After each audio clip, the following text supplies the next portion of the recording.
What's happening, my beautiful people? My name is Dirty Mike, and I hope you're having a lovely weekend. And today we're going to talk about the regular A pass and a lot of details about the driven pass in terms of a follow-up to the N-Line Sweat tutorial. If you haven't seen that video, I highly recommend it. If you're struggling with wing play, if you want to learn how to cut inside, you need some skill moves, a little bit of some razzle-dazzle. But a lot of people in the comments mentioned, Mike, how do you know what pass to choose? This is that video. And in the comments, let me know what needs to come out next. You guys are always my main source of feedback. The consumers and the people that appreciate your content, they're always right. Kind of like Burger King or McDonald's, whoever has that slogan. Before we get into the clip analysis, if you need cheap codes or cheap games, head on over to g2a.com, use Dirty at checkout, get that hookup. In terms of that cash back, the links are in the description. It's time, and we're going to be looking at the clips from the previous video and some solid examples where you kind of get in my head in terms of why I used this pass over that pass. And we're going to start out with just using the A pass or the X pass, the standard, the normal. Why did you make that happen when you were rolling down the sideline? I'm going to explain everything. As you can see here, we got Hullet, he's working. And there's a guy kind of on my hip. And I always look at time and distance when I'm trying to choose between the A pass or the driven pass, which is RB and A or R1 and X. And if you don't have a lot of time, because that guy could make a tackle, the A pass is better. It's a little bit quicker. And I didn't mention the triple tap because I rarely use the triple tap. It does have a little more spin on it, but it takes so long that I feel like it's lost its value. It's just not as effective as a regular pass or a driven pass. Doesn't mean you can never use it or that it has no possibility of being successful. I'm not saying that. Next example, next freeze frame. It's a short pass. That's why you should use just your regular A pass. And something else that's worth noting, and I'm going to talk about this more a little bit further on in this video, is the goalkeeper is on his line. Now, if the goalkeeper is coming out, that changes your approach play. But because he's on his line, you can use the regular passes a little bit slower in terms of the ball getting to the attacking player. It's faster for the release. The driven pass, he has to kind of wind it up. Just like the triple tap, I almost feel like Sonic the Hedgehog, where you're spinning to get your speed up. The triple tap's like pop, pop, pop, pop, pop, pop, pop, and it takes a little second.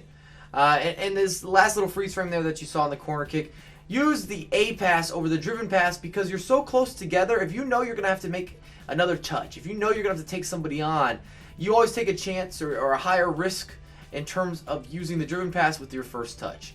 Another example here, the last one actually, you could probably get away with using either the driven pass or the A pass in this situation. I went for the first man. Remember, the goalkeeper's still on his line. I just felt that it was higher percentage, and I did end up taking a touch.